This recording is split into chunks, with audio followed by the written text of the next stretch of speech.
Hey everybody, how you doing? This is Brian. Sorry I couldn't be there with you guys today.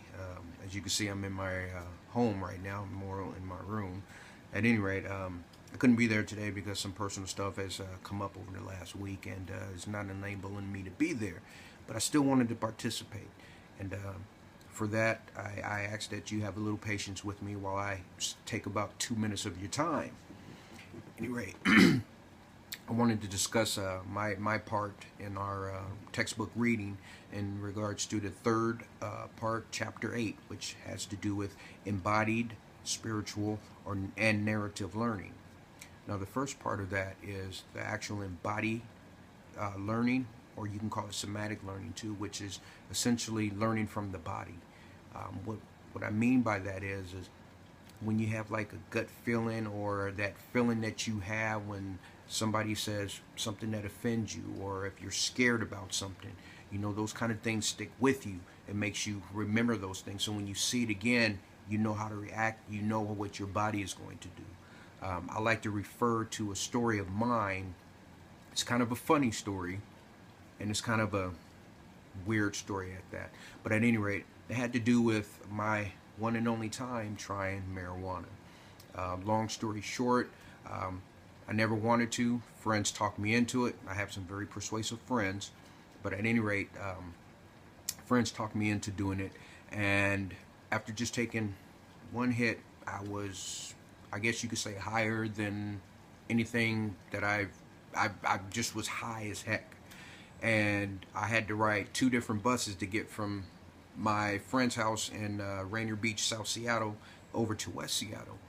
Well, what makes this story kind of pertinent in body talking is that I really didn't want to, and as I took that one hit, I started choking. My lungs started burning, and we get on the bus, and I get to a place where I was going to cash my weekly paycheck. I get there, and I pass out. After coming to, my friend was sitting there looking at me like, dude, get up. I don't know CPR. You got to wake your ass up. Blah, blah, blah, blah, blah, blah. My mind was telling me right then and there, my body was telling me, this isn't for you. Now, I come to find out later that unfortunately it was laced with something. But that was my one experience that told me this will never happen again. Okay? So that's my experience when it comes to embodied talking, embodied, learning.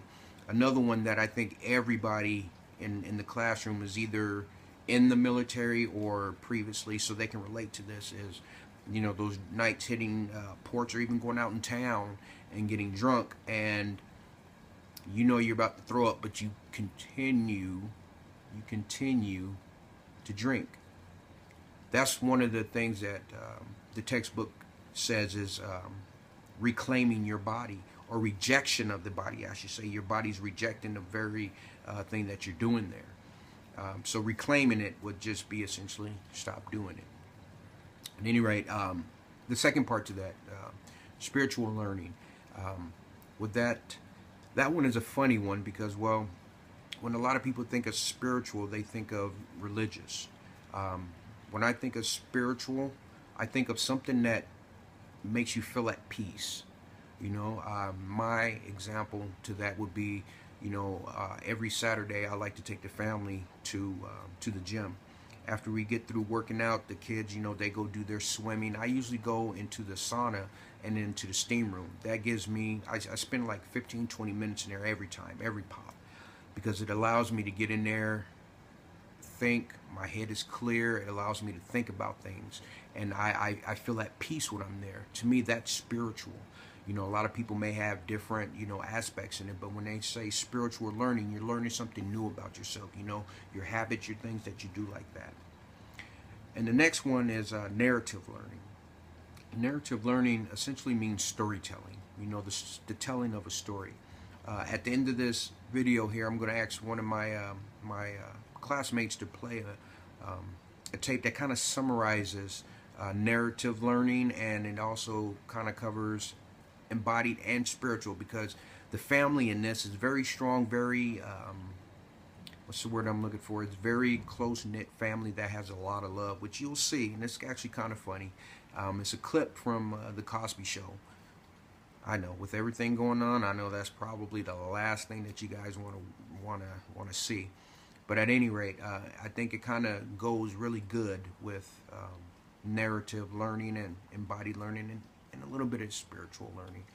But to get back into the narrative learning, storytelling, I think we've all had the time where we sat down and listened to a story that, grandma, grandpa, mom, dad, uncle, whatever told us about something that, is near and dear to them, that, they told you about, and it stuck in your head.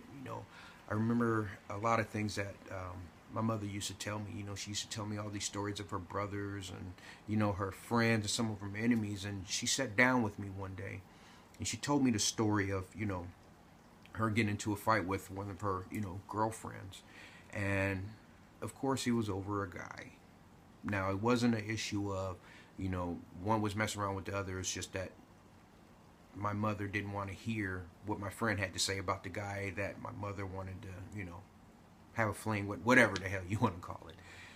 At any rate, after the story, my mom looked at me and she said, we're still friends now today, obviously. And I said, well, yeah, of course, Mom. And she said, but you know what? There's one thing I want you to know. And I said, well, what's that? She said, everybody who shits on you is not your enemy. And everybody who wipes that shit off you is not your friend. And that stuck with me, and it just makes you, it just kind of goes into that storytelling. So I hope I did an all right job. Give me an A. At any rate, so please enjoy the clip. It's about a 4 or 5 minute clip. All right? You guys have a good one.